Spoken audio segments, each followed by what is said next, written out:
So, yes, I'm Antony Firth. I'm presenting really on behalf of both myself and Emma Firth, who works together with me at Fjordr. So and I'm going to talk broadly about the historic character of the River Stour. So, just some background on Fjordr Ltd. So we're based near Tisbury on the Navigability. Set up in January 2012, so we've been going almost a decade now, and we were a heritage consultancy specializing in heritage in river environments, really. And most of the work that we do is sort of strategic research for heritage agencies and NGOs and authorities, such in this case working with BCP Council on the Stour Valley project. What I'm going to be talking about this evening is sort of three projects, really. Most of what I'm going to say is derived from some work that we did a couple of years ago called a Historic Watercourses Project on the Dorset Stour, which was carried out for Historic England. And this was a pilot project to develop a new methodology for looking at rivers and their history. And I'm going to step through a little bit of that as in the early part of the presentation. I'm also going to say a little bit about some work we've done much more recently, where we're just finishing off at the moment on the Floodplain Meadows on the Dorset Stour. This is some work that we've been doing for the Floodplain Meadows partnership, which is hosted by the Open University, and they're concerned particularly with the nature conservation value of floodplain meadows and of the way in which they act as carbon sinks and their role in flood attenuation and so on. And these are actually very historic features, and we've been doing a little bit of work on that in the Dorset Stour too. And finally, I will just touch on the work that we're just starting at the moment on Stour Valley Park, on developing some heritage themes to go into the park in terms of its kind of its structuring and how we build heritage into that overall vision. So what are we interested in? So what we've been looking at and what we developed this sort of methodology for was to look at the watercourse context of known heritage assets. So things that we know of, which are already by the river, but to see them through the prism of being connected to the river and how does that operate? We're also interested in heritage assets which haven't been recorded previously, but are in sort of watercourse areas or blank areas for the record. And actually, for archaeological records, rivers haven't received that much direct attention in some respects. So they're not necessarily well represented by the sort of our usual records of what's out there in the historic environment. We're also looking for watercourse related activities which may be referred to in documentary sources, but are not sort of visible or immediately apparent. So, but for which there might be physical traces still surviving if we go and look for them. We're also looking at watercourses themselves as artifacts, that is to say, not as wholly natural structures. So the watercourses can be artifacts themselves. I'm going to talk a little bit more about that. And we're also looking for evidence of the changing relationship between people and watercourses. And I think that's where it really gets interesting, is that the relationships that we have with water have changed through time. And that's really nice to draw out, where we can see evidence of that in the landscape. So why are we interested? So I would say the history and archaeology of rivers is intrinsically interesting, and there's lots to learn.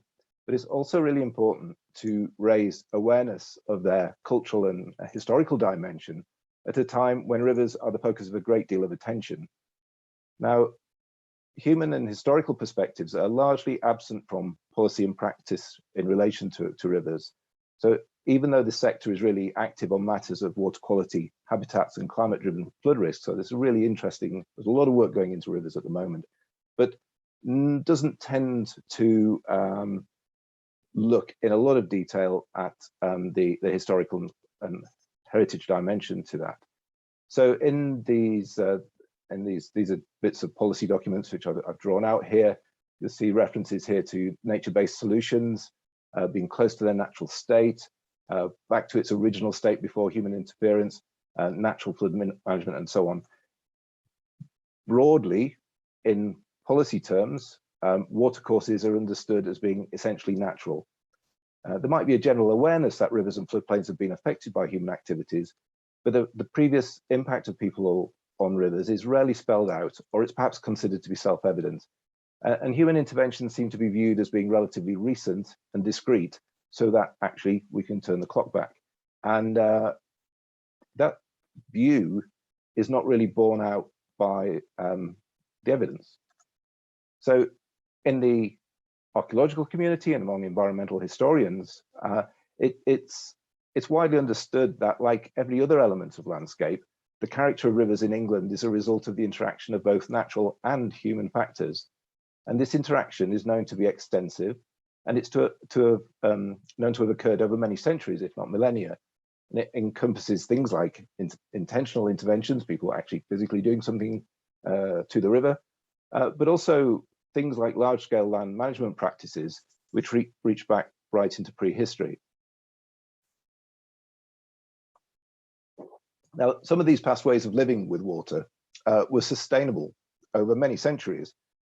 Their physical evidence represents traditional knowledge embedded in the landscape from which we could usefully learn.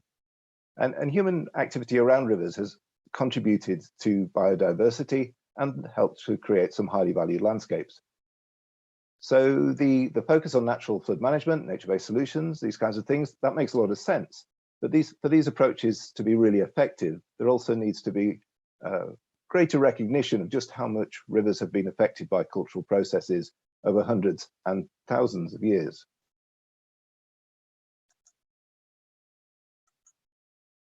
Right, so I'll come on to the methodology that we've developed on the Stour in this earlier phase of work.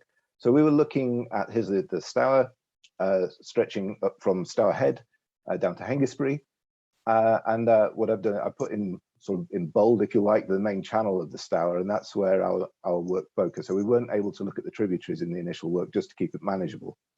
And in fact, I'm going to be talking about the whole length of the Stour, if you like, or drawing examples from the whole length of the Stour, whereas the work that we're starting to do on the Stour Valley Park will focus on just the lower reaches. That just gives you an overview.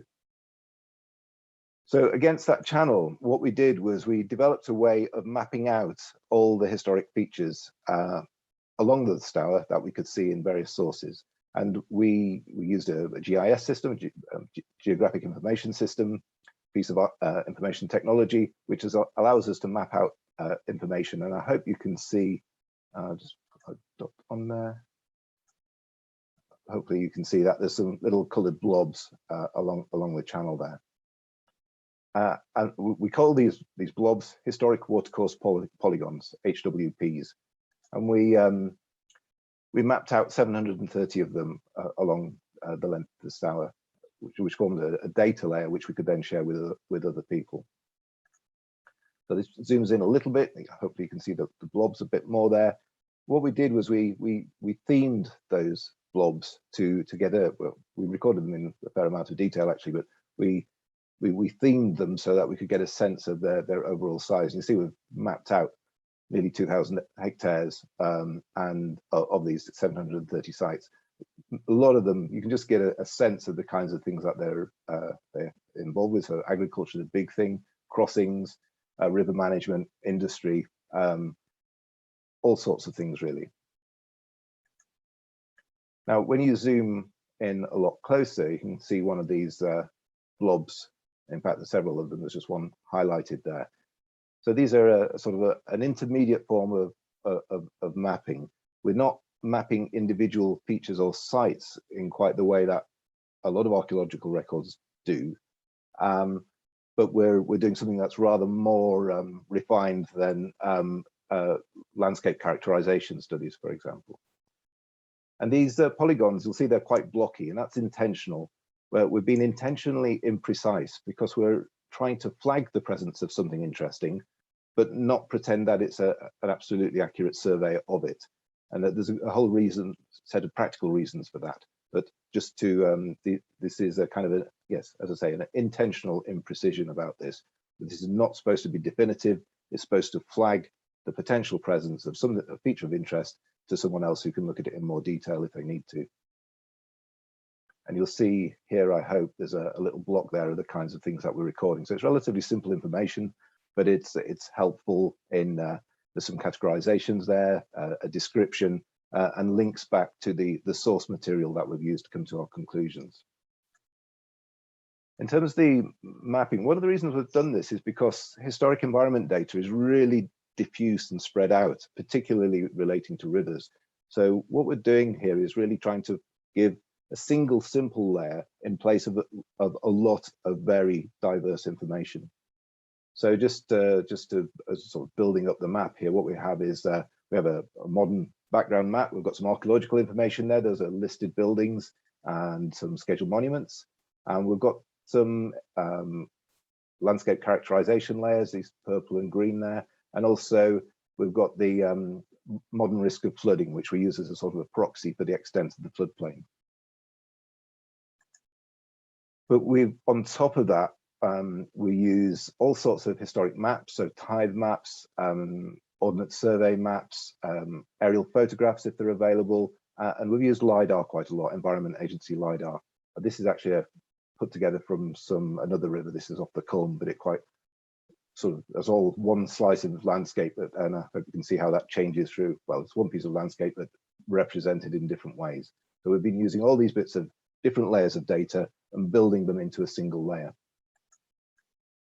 So yes, just an example here, we've got some historic mappings. This is Ordnance Survey, 25-inch mappings, quite nice detail from towards the end of the 19th century, and overlaid on that, there's some listed buildings, some scheduled monuments, and so on. Not too much along the river, but by looking at all of the different sources, what we do is effectively add to that our flagging, if you like, with these historic watercourse polygons of all the features that we think have a bearing on the history of the river from the different sources.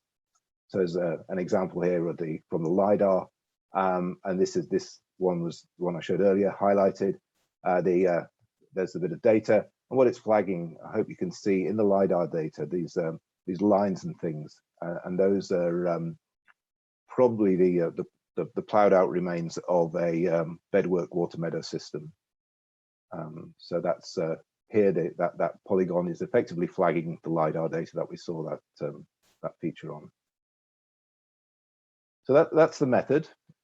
What I'm going to talk about now is a few of the themes, the kinds of things that we're finding, the kinds of questions all that information raises when we look at it as a whole. I'm going to start in prehistory. There's quite a nice view. It's made in 1913. It's an artist's impression from an archaeologist, Hayward Sumner, of Hod Hill and Hambledon Hill, with the Stour just wrapping there around the bottom of Hod Hill there. And this is actually taken from a report on the excavation of the Neolithic site at Hambledon Hill. So that obviously Hod Hill and Hambledon are sort of more well known for the Iron Age settlements, the Iron Age hill forts there, but there's a Neolithic settlement there too, and this report is about that. One of the interesting elements that's referred to there is in the text is there's a discussion there of quern stones, so stones used for grinding grain, and in that description there, there's a nice reference to where you might get that stone from. You know, there's specific kinds of stone found at Hambledon Hill, and actually that stone, the nearest place that stone comes from is 20 kilometers away to the southeast down the River Stour, and the river could have provided an easy passage for quern material right up to the base of the hill. So this idea that the river is sort of integral to the settlement there, and it's a source of sort of transport and communication, and also in fact making the connection. But the best quality stone may have been found nearer to the coast. So actually talking about much longer range communications networks, transport networks based around the river. But perhaps the biggest influence of human activity on the Stour and its floodplain, as for many rivers in England, was actually the effects of farming and vegetation change, and also the sedimentation that accompanied the intensification of farming. So when you look at the view, there's Hambledon in the background there. But what I'm really wanting to show here is this thickness of alluvium. So the river, as it usually is, down in a bit of a trench, and this big deposit of alluvium. And that's all from really after humans start to influence the river. So this is sediment sort of liberated from hillsides by ploughing, which flows down into the floodplain, into the river, and is deposited there and builds up these meters and meters of sediment, and effectively forms the floodplain as we know it. So when we look out on the floodplain of the Stour now, this is in effect a product of human interaction with the environment. So the idea that you can turn the clock back to a point where there is no human influence becomes pretty untenable. You would have to strip the entire base of the Stour of sediment to get to something which might be called natural. So that's just just if you think about how people have been, and this is 3,000 years or so ago, it's not recently. This isn't an impact of industrialization. But we'll come back now to sort of that idea of monuments. Here's Hod Hill, some rather nice Lidar on it. And I think just the point here to make is that the scheduled area, so Hod Hill plainly has a relationship with the river. The scheduled monument is this pink area and doesn't actually include what's probably the most important dimension of Hod Hill to my mind is, and obviously Roman camp built in the top corner there. So probably the most important aspect of Hod Hill not actually reflected in how it's protected or investigated. So that's a tantalizing glimpse of what we don't yet know about the river. And obviously the Stour is, it's characteristic of the Stour is this string of Iron Age hill forts and settlements along its length, from Hengistbury at the coast, Spetisbury, Dudsbury, Sturminster, Newton, Hod Hill, and so on. There's this string of Iron Age settlements, which really surely points to the river being really critical to life in prehistory along this along the river. This is Dudsbury, again right on the side of the river, and you can see it's got some just really illustrating different ways of processing Lidar data to draw out different features. But you can see even in the Ordnance Survey the kind of the proximity there to the river, and there's this lovely reconstruction which really underlines that relationship with the river. And then of course on if you like from these riverside hill forts, their connection down to Hengistbury as being the kind of the big entrepot for goods and people moving in and out of the region in Iron Age into the Roman period. And so you've got here a nice sort of seafaring vessel beached up on the shore, and then in the background you can see that the idea of transshipment, really, of splitting down loads and so on so that they can travel inland on the river system. And that's probably kind of a way of acting which continued and stayed not unchanged, but at least was considerable continuity for much of, I don't know, 1700 years, possibly more, in terms of the Stour being central to transport up and down, well into Dorset. So I've just put a few things together here. So this quote here is 1831. It's a big book about the navigability of rivers and the need for canals and so on, and it refers to the kind of a proposed canal which was started but never really finished, But it talks about it starting from the navigable River Stour against Cross and Shillingston. So up to that point, you didn't need a canal, because certainly Priestley is referring to the Stour as being navigable effectively from the sea up to the point at which you join the canal. And this little picture here is a reconstruction of a Roman vessel, Roman period vessel. It's from the Netherlands, but that aside, it just gives a nice sense of the kinds of craft that might have been going up and down the Stour over literally hundreds of years. And I think the nice point about this illustration here, this reconstruction, is you can see just how shallow drafted that vessel is. So it's big, broad, wide, flat bottom, would have been quite capable of carrying considerable volume and weight of materials, but probably able to float on very little water. So the idea of the Stour being navigable by relatively substantial vessels from the Iron Age, Roman period onwards is certainly possible. One of the surprising things about our work is that we've got no real evidence for it.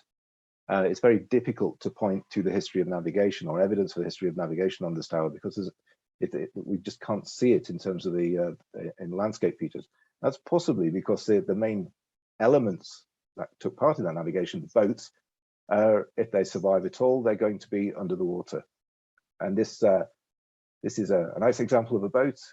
It's actually a 17th century boat. It's up on the River Aire in Yorkshire. This only came to light because the river broke its banks and flooded into an open cast coal mine at the time, and left all the remains of the boat. Suddenly the base of the river, which was always underwater, suddenly became visible, and on the base of the river there were all these boats. So it makes me wonder whether we might have something like that on the Stour also, but again, quite tantalizing. So, sorry, just going to move off there. Smaller boats, obviously used on the Stour. We do have evidence for this. We've got a few ferries marked, and they're a nice postcard of the ferry at Wick. But what's interesting about these ferrying points, so we've got a few of them. So there's Wick, there's the ferry there, one at Blackwater Ferry, and at Shapwick we've got a river crossing here. It's not visible on this map, but there's a Roman river crossing here. What's quite interesting about all three of these is that in close proximity, there's a barrow here, a barrow here, and a barrow here. Now, barrows in the floodplain aren't that common. Usually we associate barrows with uplands, but on the Stour, there seems to be a nice coincidence between barrows in the floodplain. So these Bronze Age barrows, Bronze Age monuments, they're in the floodplain and seem to be located quite close to where in the 19th century we can see that there are ferries or crossings. So to me, this suggests, and again, it's a degree of speculation, but there does seem to be perhaps extraordinary continuity in the landscape and in crossing the floodplain, crossing the river, that we can see in the 19th century, but might be an echo of patterns of use of the land, use of the river, stretching, back several thousand years. So just a nice, it's a way of looking into the landscape and trying to see it this much older, deep time. I think Simon referred to it at the start. So move on to something a little bit more tangible now. So mills, a big part of the history of the river, as of many rivers. And what we're trying to do with the method that we've used, so we tend to focus on mills as being buildings, nice old buildings, predominantly 17th, 18th century buildings. But what we've been trying to flag is the way that the mill is, in a sense, is just one part of the mill building is just one part, and it's the manipulation, how the watercourse has been created, which enables that mill to work. It's like the mill being just the bonnet of a car, whereas what you need is the rest of the infrastructure of the vehicle. So here we've got the mill building here, but it wouldn't have worked at all if it hadn't have been for what is effectively the leat. And there's a weir here, feeding water round to create the head of water and the water supply. So without that water supply, that engineering of the watercourse, the mill building couldn't work. So this is the top of the mill. Looks like some natural, but this is just up at this tip of this little island here. So this is all as much a part of the mill as the building itself. So that where we rather than us just highlighting the mill building, what we do is put a polygon around the whole of the watercourse, which we can see has been manipulated to make that mill work. And that helps us draw attention to features which are less well recognized, perhaps, which is, so this is in the mill building is behind here, but there's some nice structures associated there. In fact, the mill blew out. It was part of its works were destroyed in a flood and not replaced. But there are elements of that are, as I say, integral to the working of the mill, which are sort of in the grounds of the mill, part of its overall system. And just an example here. This is again up at the tip of the island there, and I don't know whether you can just make out, but it does look like there's some structural timber work in the base of the river there. So by drawing attention to the mill as a whole rather than just the building, then we start to reveal something of the immense activity, the construction, perhaps, well, almost certainly through many different phases, huge amounts of effort going into making a mill over probably a millennium. Often these mills are on sites which are referred to in Doomsday. So there's, well, whereas we see a 17th or 18th century building, actually what we're looking at is a site that's been, where the river's been manipulated for probably 1,000 years or more. So a lot of these mills on the Stour, not all of them, but a lot of them take this form. So you have the river, main channel of the river, and then they basically take a branch off, sometimes to a mill bound, but actually on the Stour, mostly they just make a wide, kind of a long leat, a wide leat. And the mill is away from the river, and then there's a tail race back in. And that's quite common. We see that a lot. And you get this island, as I was just referring to. We were looking at the tip of the island there, but here you can see this island shape left between the artificial watercourse, the leat, and the natural watercourse. And we can see that in lots of different places. So here, this is Stour down near Marnell, and you can see the river there. And perhaps you might just see, this is just a Google map, there's a line there. And perhaps with the eye of faith there, when you use the Lidar, it really jumps out that there's this big channel here, bit of water meadow down there. And in fact, on the 19th century mapping, you can see it there, this really clear form of very much like the one in the illustration I just showed you, where you've got, here's the main river, and here's this big wide lead going down to a mill, and then a sort of a tail race taking it back to the water, leaving an island in between. And you can see the range of works here. One of the things that's quite interesting, quite typical, is you can see the dots of the parish boundary following the main channel of the river, but perhaps having moved there, and that perhaps suggests that there's been a bit of a that the river's deviated as well at some point. So we quite often look out for that parish boundary because it's a really helpful indication of the kind of changing landscape. And what we find in some cases is places where there's no mill shown on the earliest maps. We've got no indication of there being a mill, but we get these islands surviving. And in some cases, at least, we're pretty sure that these are former locations of mills. So mills that might have been active in the medieval period, possibly 15th, 16th century, but then completely go out of use. And so by the time the first decent detailed mapping comes out in the 19th century, they're just, they're invisible. But they seem to, we're fairly sure that they're leaving these kind of signature islands still in the landscape.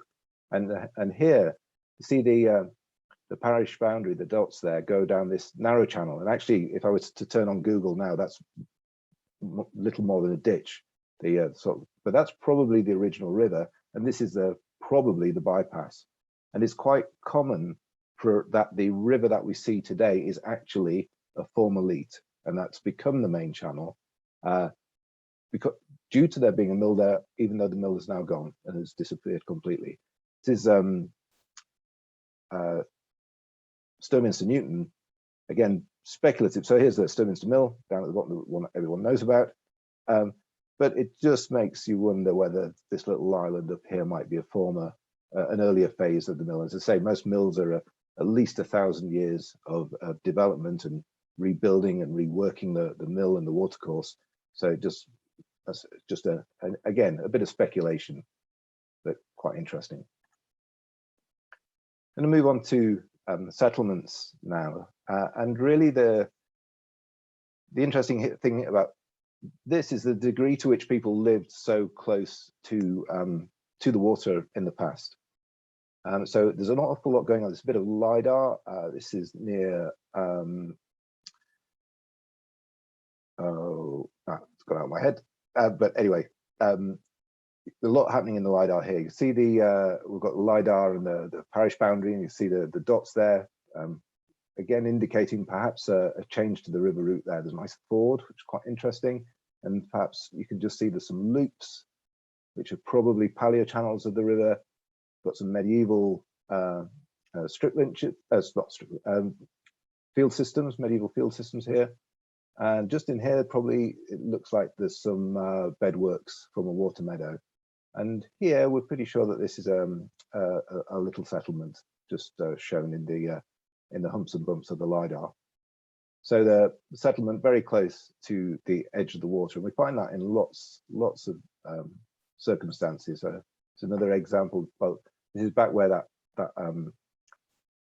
island was that I showed you earlier, and here again, pretty certainly a deserted medieval village, right on the edge of the floodplain. And in a sense, it's not. Sorry, I'll come on to that. And it's not surprising that people wanted to be close to the water. When you think before water came through a pipe and left through a pipe, through a tap and your underground systems, then you'd probably want to be close to water. Think of all the daily use of water for washing, for processing, for all sorts of things. If you didn't have if it wasn't coming and leaving through copper and ceramic, you might want to be rather closer to the water than distant from it. Similarly, in many cases, the river is the main form of energy, other than human energy or animal energy, for milling, but also for all sorts of different purposes. You want to be pretty close to your main source of power if it doesn't come down an electric cable. And perhaps if the river is still acting as that main conduit for communication, again, if your comms are not coming down a thin piece of copper or fiber, then again, you might want to be rather closer to the river than we do today. And so what we see is quite often settlements being very close to the water, being sort of even integrated with the river. Just an example here, this is Shapwick, early 19th century estate map. And I hope you can see there that all these ways of getting down to the water, almost as if the whole side of the village there is a waterfront, lots of access to the water. By the time you get to the later part of the 19th century, those routes down to the river have all really disappeared. The main route is unchanged, but these other routes are pretty much blocked off. And in fact, if you go to Shapwick now, it's actually quite difficult to get to the water's edge. It's all there's no immediate access really.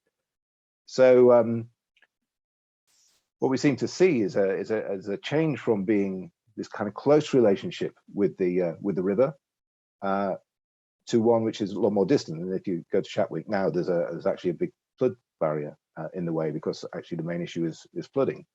But maybe people just lived with flooding rather more, that they were willing, if you like, to trade the benefits of being close to the water with the occasional risk of the inconvenience when the water does come up. So perhaps a more permeable approach to settlement than we're now used to. Just this is another example. This is Sturminster Marshall, and again, this is I think is a tide map. This is the arm of the river, and you can see that the water comes right up to into the village, really, very close into the village. Again, this is the Ordnance Survey. This is the later 19th century. There's a ditch there, and again, this connection directly to the water in the village. Now today, that's a flood bank. There's a big flood bank, and you can't see the river at all. It's actually right over here, but that's more or less, I would say, about here. That photograph is sort of looking along here, and there's a flood bank in the way. But what there is this last feature, Johnny's Ditch, the site of the former village watering hole where drovers water their flocks when passing through the village, just underlining that the importance of water to the settlement, the importance of the water to the whole way of life, and that, you know, as I say, water comes through a pipe now. You don't need to be able to get your that direct access, and now, if you like, the inconvenience of flooding seriously outweighs anything that we really depend on from the river. Right, design landscape. So how are we doing for time? I'll try and speed up a little bit. The design landscape. These are places where people have really heavily intervened in the river to just they just want to change the way the water goes. So this is Brianston, and you can see it's probably quite a fanciful representation of Brianston at an earlier period. But the key thing is here you can see the river split here. This is probably one of those mill leats, and you can see the river there with this little triangle here. Now, as I say, it's probably a little bit fanciful.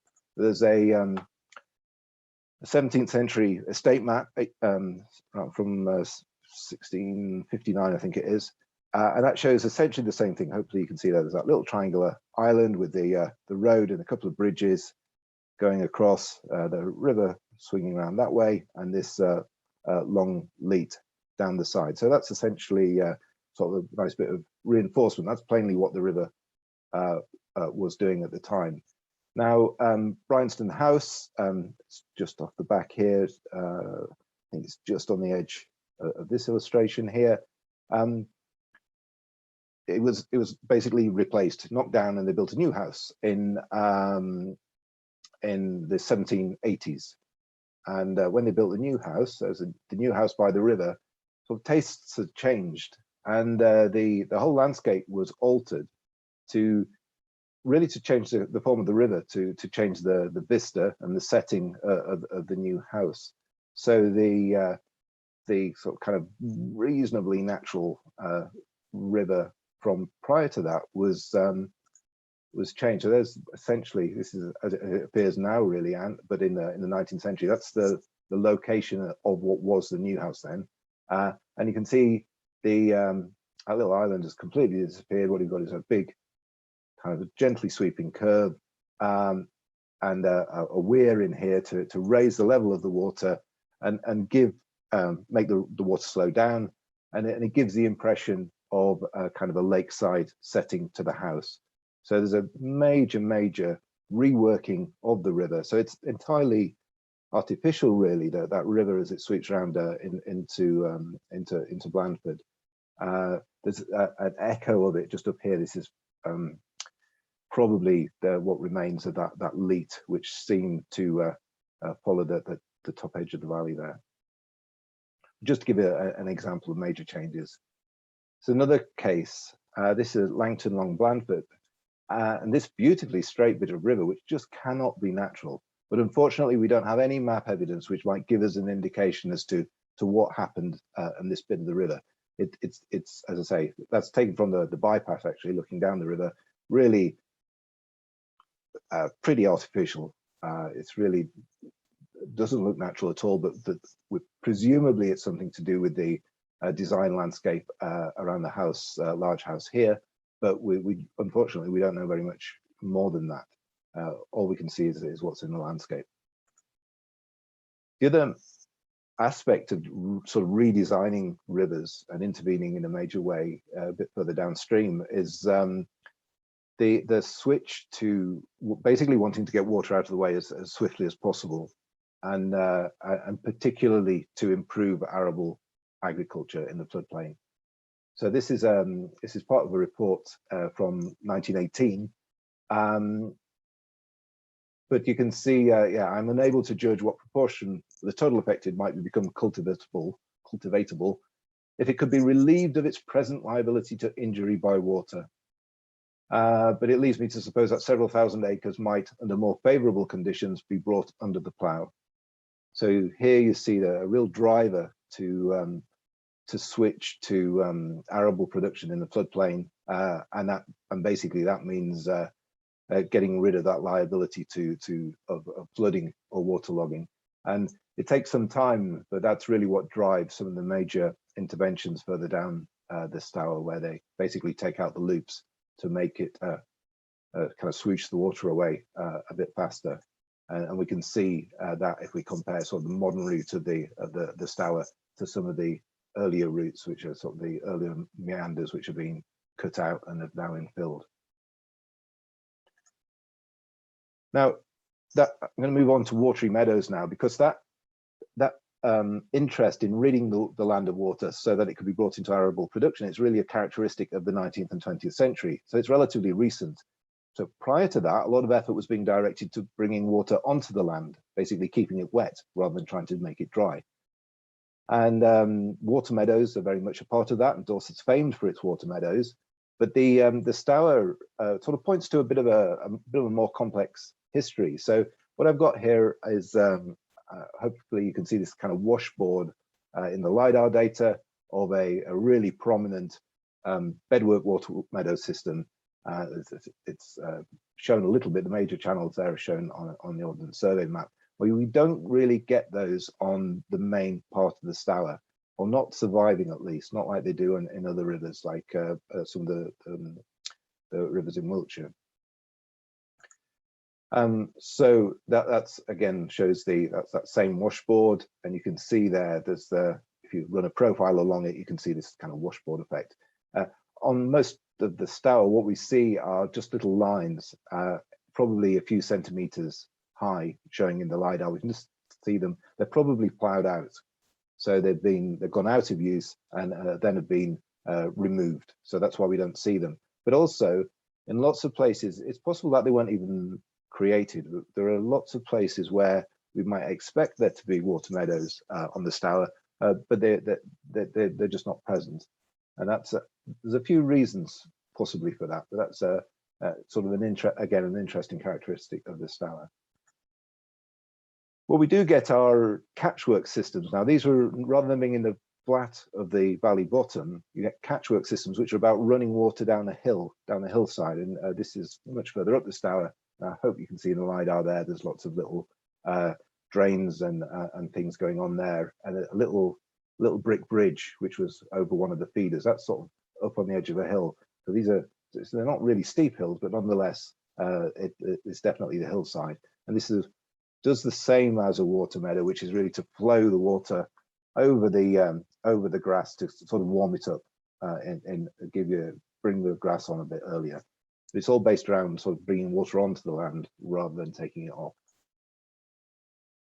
Now, these catchworks and bedworks are essentially probably 18th, 19th century approaches, perhaps a little bit earlier, but they're not the only ways in which people used water in the floodplain. Now, this is Marnell Ham within a loop of the River Cale, and it's a bit of a flat white blank. But if you go back a little bit, this is the Ordnance Survey.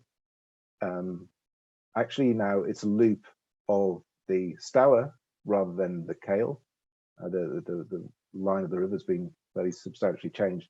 If you zoom in on that, hopefully you can see it's got lots of posts and stones. So that blank white area has got all these posts and stones, which we saw that's intriguing. We looked at the tide map, and suddenly it's not a blank area.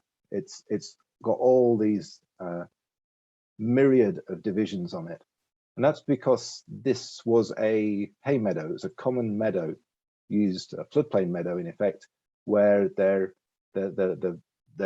dividing up a common area so that everyone gets an allotment of hay. And hay is really significant, really important for the economy, because you're so you're so reliant on animals for the economy, for every aspect of it, that you need a good supply of fodder for the winter. So hay becomes really important, really valuable.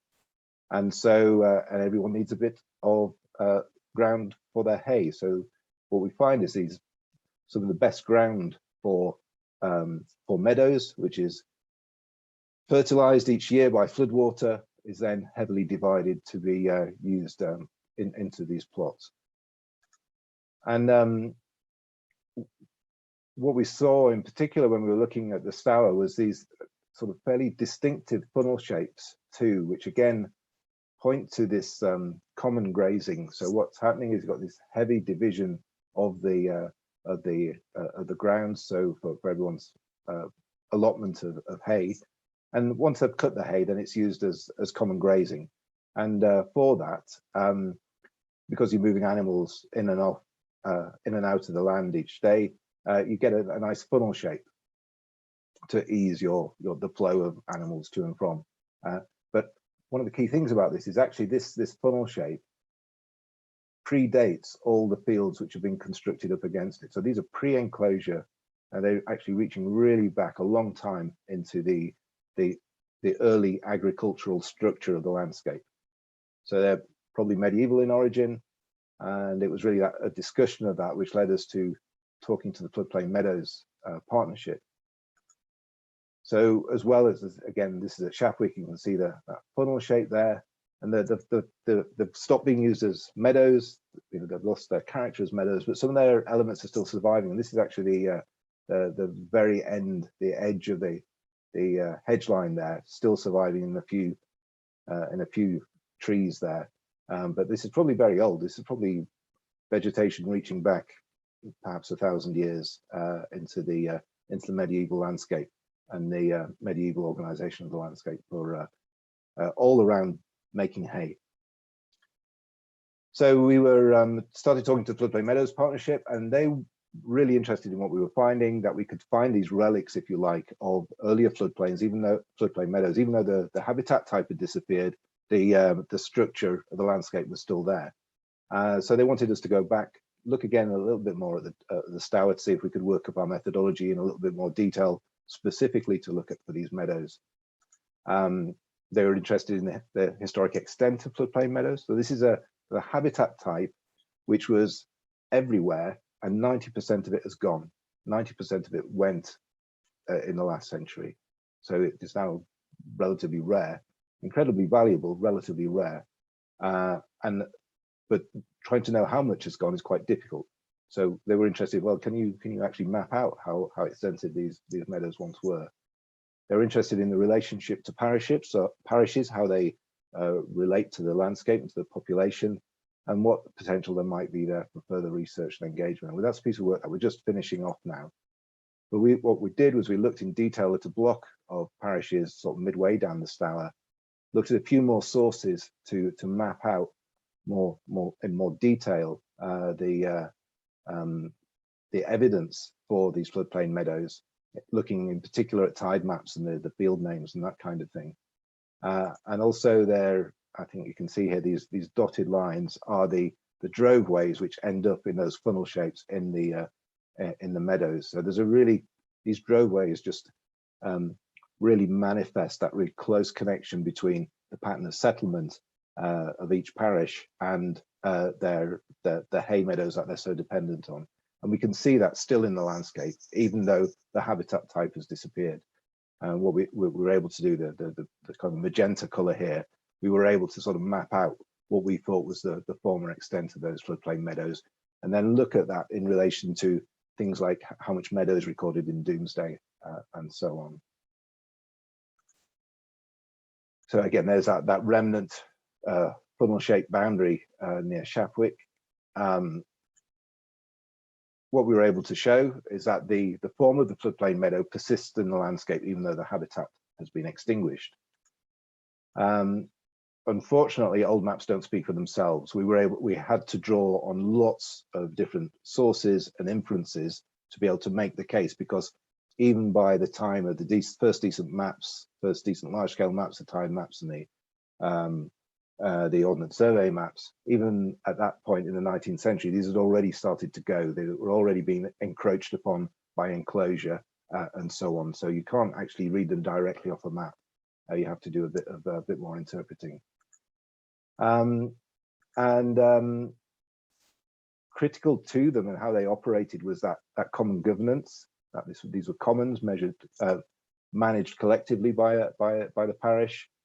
In effect, they're co-created. They involve lots of people working together to make those meadows work, and they're dependent on access, being able to get to and from the meadow, and we can see that really deeply structured into the landscape.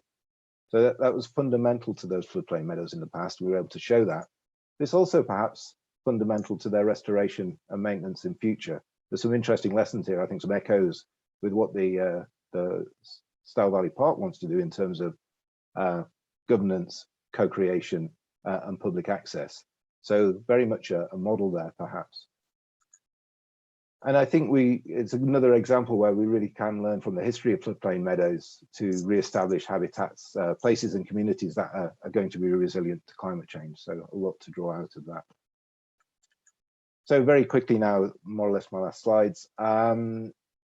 Moving on to the work that we're going to be doing with the Stour Valley Park, just to flag this, we've not really started on this, but what we're hoping to do is to embed the heritage of the Dorset Stour in the plans and implementation of the Stour Valley Park.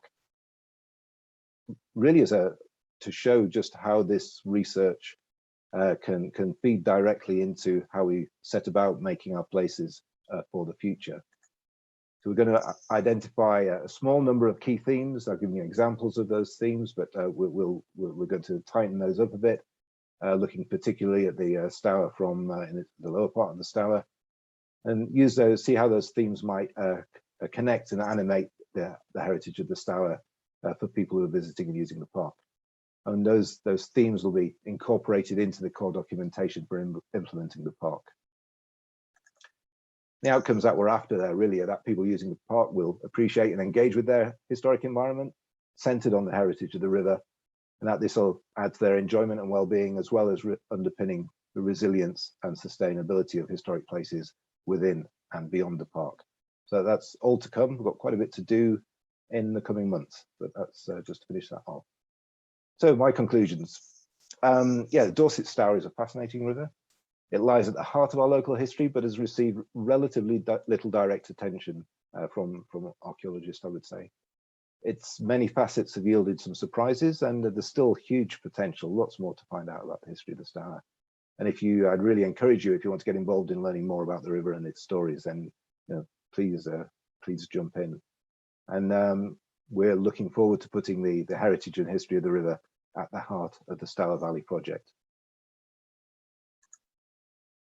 The work that we did on the Stour, that initial phase of work, that's available online. It's quite a technical report, but if you're interested in following that up, it's on Historic England's research reports pages, and I'm sure we'll be able to circulate the link to that. And absolutely, if you've got any questions, please go ahead. And that's me done. Thanks very much. That's fabulous, Anthony. Thank you so much. God, I could sit here and listen to you all evening. Really, just really comprehensive and thorough, and so amazing to see all of your hard work and diligence in all of that mapping and piecing together the data. Yeah, hugely inspiring. So thank you for sharing that. Yeah, so as you said, let's open it up for comments. So I guess we can do this in a couple of ways. I think there are some comments that came into the chat. So we can have a look at those. Feel free to also raise your hand. There's a little reaction tab at the bottom of your Zoom window, and you can click that and put your hand up. Yeah, so I've just seen all the questions in the chat. I wasn't watching the chat while I was speaking, and actually there's lots there. Do you want me to run through some of those quickly? That's a good shout. Yeah, go for it. Yeah, let me see. So I'm going to go up to the top and work forward. Why stop at Kingston Lacy? So yeah, so that's really in relation to the park. Our own work, as I hopefully showed, we looked at the whole of the Stour.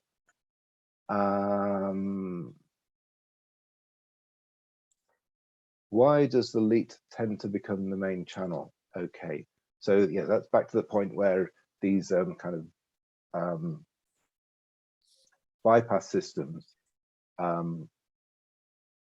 the mill seems to be created away from the main channel, and then they make a leat to and from it, and then in quite a lot of cases the river seems to migrate into what was the leat, and leaves the former natural channel. And we've got quite a few instances of that happening.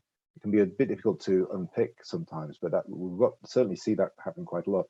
And I guess it's because the key flow for perhaps 1,000 years was the flow that was going through the mill, where it was doing some useful work to the local inhabitants.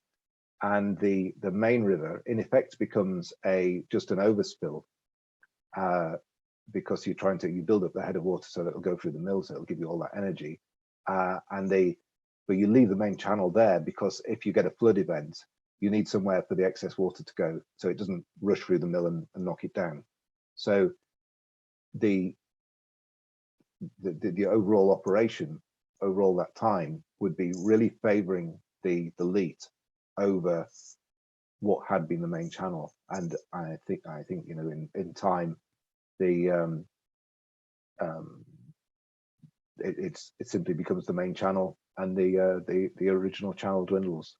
Hope that explains that a little. This is not always the case, but in quite a few cases what you're seeing, and that's why I think in some cases it appears that the mill is on the river, whereas originally it wasn't. It was on the leat, but the leat became the river. And especially then, if the mill then goes, all you're left with is the river. So, and another question there, what does bedwork water meadow involve? Right, okay, so bedwork water meadow, sorry, I did shoot over that rather quickly. So a bedwork water meadow, what the purpose of them is really to run water over the grass.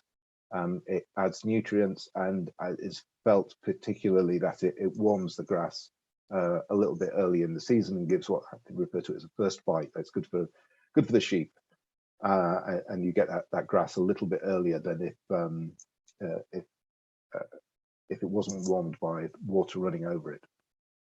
The way that you do that, or the way that they did that in the 17th, 18th century, was to build these really extensive field earthworks, really, where you would have the water coming in on a top level, on the top of a I could do with a diagram here, and then flowing over the grass in a channel on the slightly little hill, flowing down over the grass into drains, which then took it away. Now you couldn't flood the field entirely, because if you do that, then it kills the grass. So you need to have the water moving as a thin sheet of water, constantly moving. And the way they did that was with these earthwork systems, which, as I say, brought in water at a high level and let it flow down over the grass and out through the drains. And that's how a bedwork worked. And it involved a huge amount of infrastructure, capital investment to make it work in the first place. And it then involved a huge amount of maintenance to keep it working. But they were really, really popular, made a massive, had a massive effect on the productivity, and they were heavily used through to really the end of the 19th century. And by the 20th century, they really go out of use, and in effect become a bit of an impediment to using, for example, machinery. So that's how a bedwork works. I hope that makes sense. What is a catchwork? So catchwork is like a bedwork, but it's on the side of a hill. And so what happened there is you bring water in quite often. You need a bit of height on the water. You need a difference in height, and they would do that by taking water off on a leat, maybe half a mile or more upstream and taking that on the level, following the contours, so that by the time it gets to the bit of field that you want to irrigate, it's at a higher level. And then again, you let that water flow over the grass and down ultimately into the river. So it's a way of it's sort of a slightly vertical bedwork. Now, we're doing work down in Devon where the hills are much steeper, and you can see them, they're really prominent. But they still use them on the Stour a lot, particularly in the top end of the Stour. We see them quite a lot as left as these little channels, which we can see in the Lidar, and little leaks and things like that. But again, same purpose though is really to increase the productivity of the ground.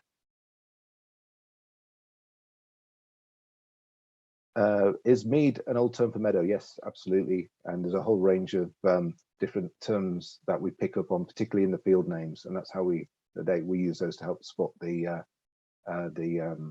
former common meadows. How much of the original Paleo channel have you managed to identify from Lidar? Right. So there's lots of Paleo channels in places, and you can see them quite clearly in the Lidar, so that you get a slight depression where the channel hasn't completely filled in. Paleo channels are formed in different ways. So you get some which are sort of natural Paleo channels where the river has moved itself over time, and you can still see its former course. And then you get sort of effectively Paleo channels where the river's been moved intentionally by a kind of either, you know, as part of the design landscape, or perhaps as for navigational purposes, or to speed up the flow of the water. So and those are sort of like Paleo channels too, but the places which are infilled where you get which were former courses of the river. How much? So they're really difficult to map in detail, and just too difficult for us to map at sufficient detail in the course of this project, which was looking at the whole catchment. So what we've tended to do is to box out whole areas where we can see prominent Paleo channels and say there are Paleo channels here. You know, if you want to look in this area, you need to go into more detail rather than trying to map out individual Paleo channels. They're difficult. That's not a very good answer, perhaps, but anyway, that's what we've done.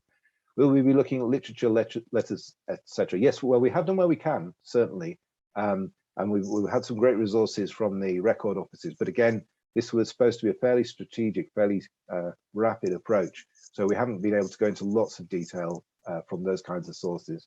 But we're doing some interesting work up on the Eden in Cumbria at the moment, where we're working alongside a couple of historical geographers who are doing a lot more on the archive side. So we're mainly focusing on the landscape and the landscape sources, and that should really complement the work that they're doing in the archives.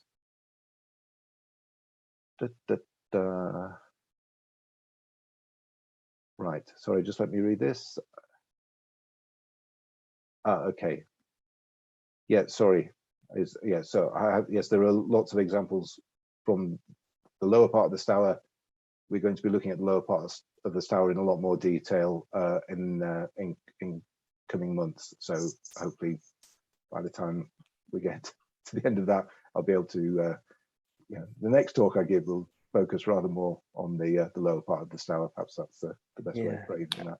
I was going to say the same thing. I said, maybe we'll be doing this talk next December, and he'll be giving us an update. So yeah, absolutely.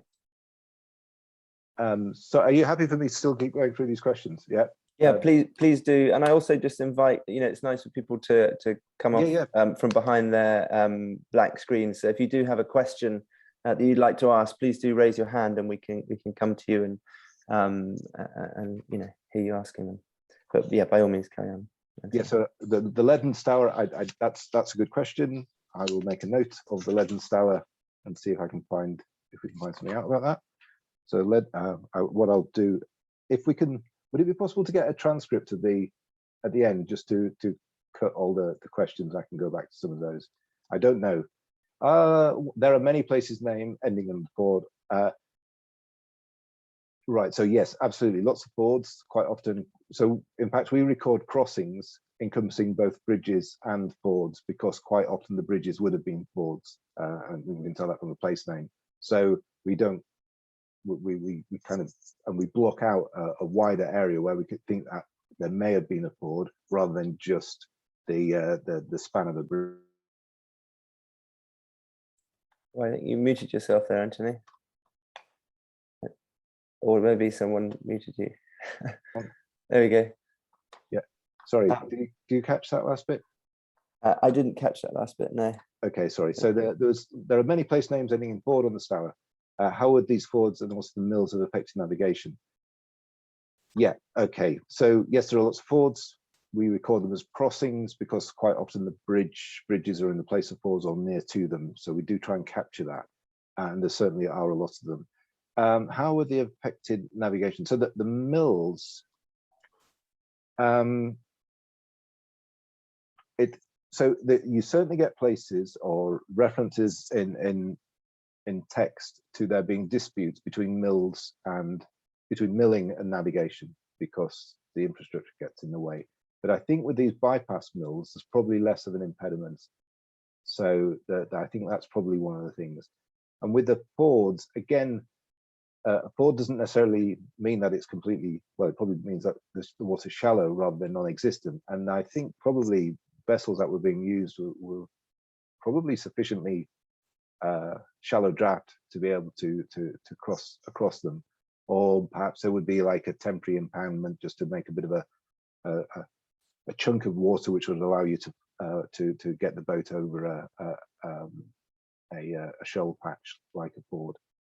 So, but I don't know. Unfortunately we don't know very much about navigation on the Stour other than these few references. But it seems very likely that it's much more extensive than the record suggests, and it's really intriguing. Thanks. I might invite Martin maybe to ask his question, if you'd like to. Or if not.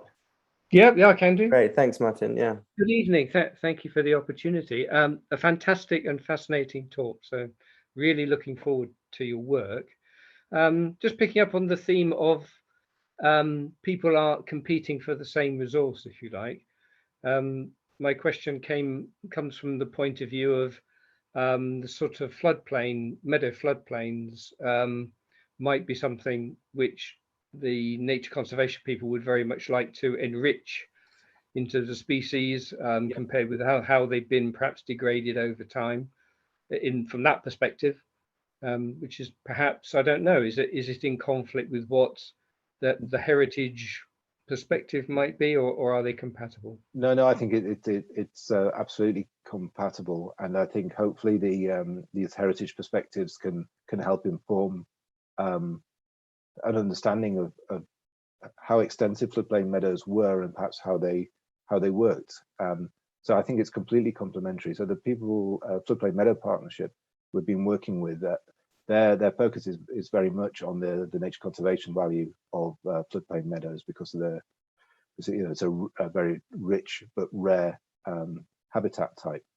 And yeah, so they're commissioning us, so they think we've got something that's useful to bring to them.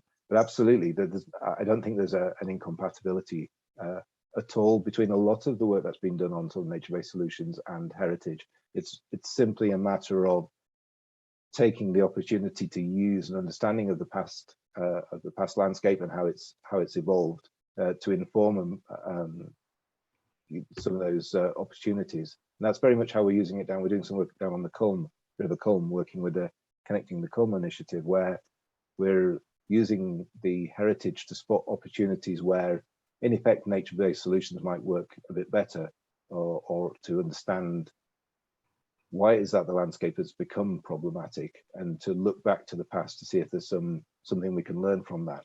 Because I think, as I said, we're probably looking at systems of living with water and which have worked pretty sustainably for very long periods. It's only really over the last 2 or 3 generations that those old ways of living with water have dropped away.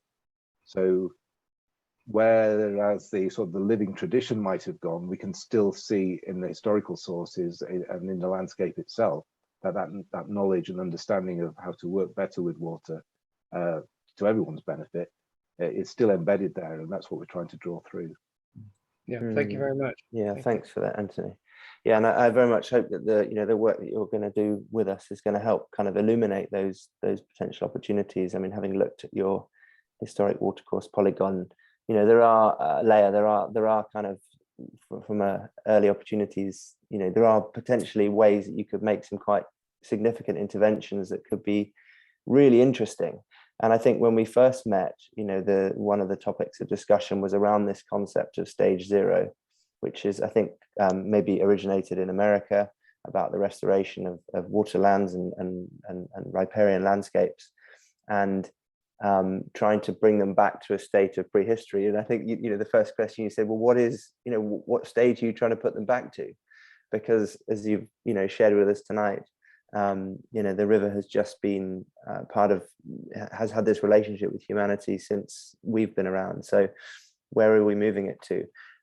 Or what might the future look like, to put it a different way? And I say that because we had a really great talk a few weeks back on the Dutch, who rewilded their river corridors and essentially adopted a kind of spatial planning program that moved agriculture out of the floodplains, and then stripped away all of that alluvial sediment you've alluded to, using the extraction industries for gravel and clay, etc., and remodeled and redesigned, reshaped a whole new floodplain that is in a way not a flood meadow.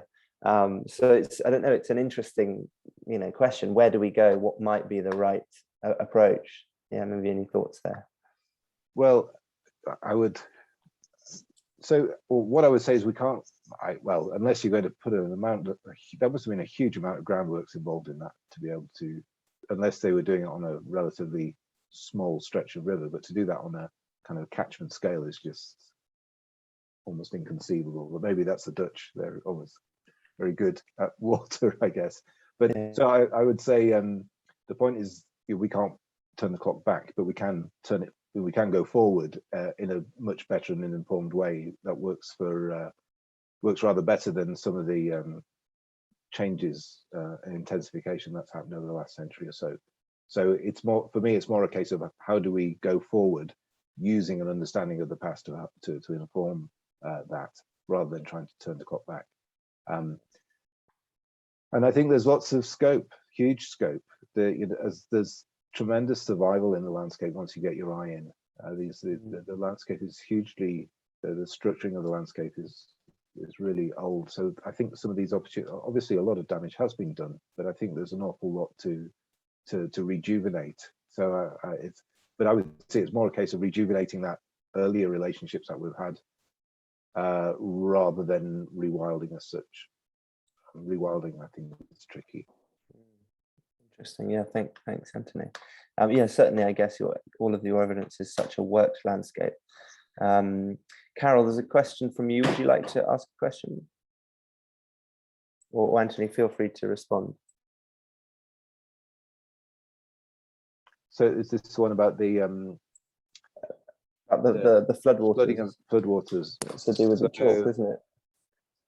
So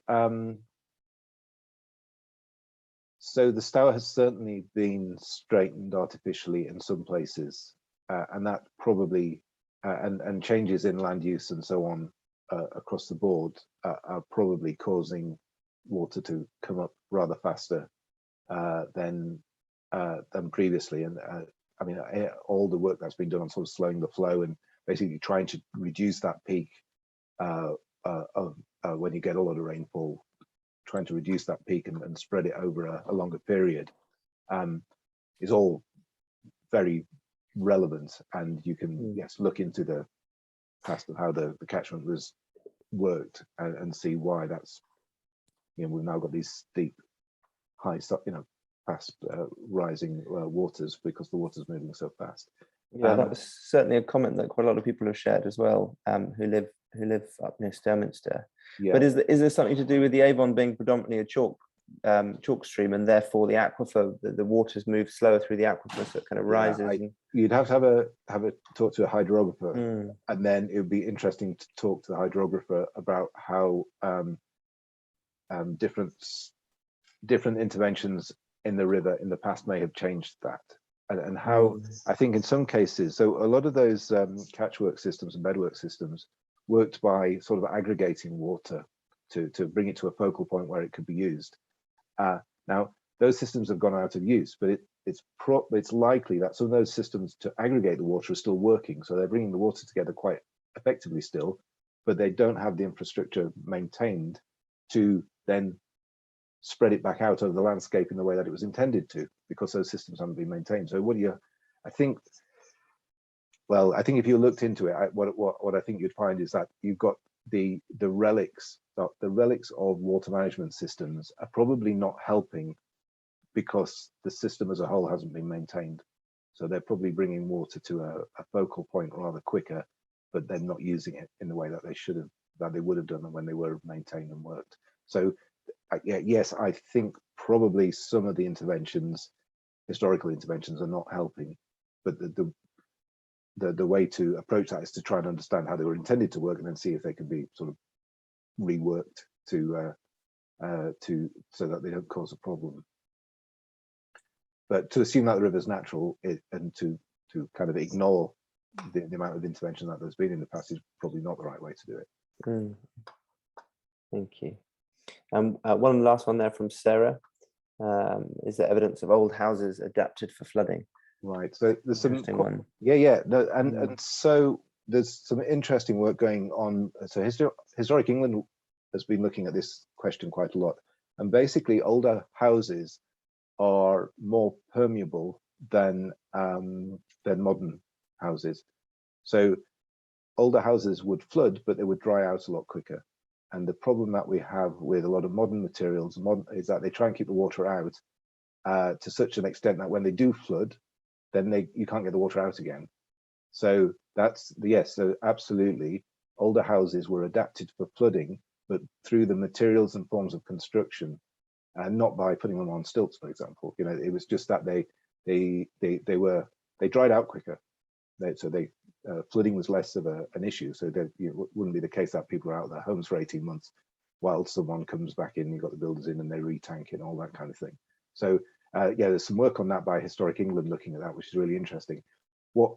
And they're stressing this kind of permeability of older housing stock.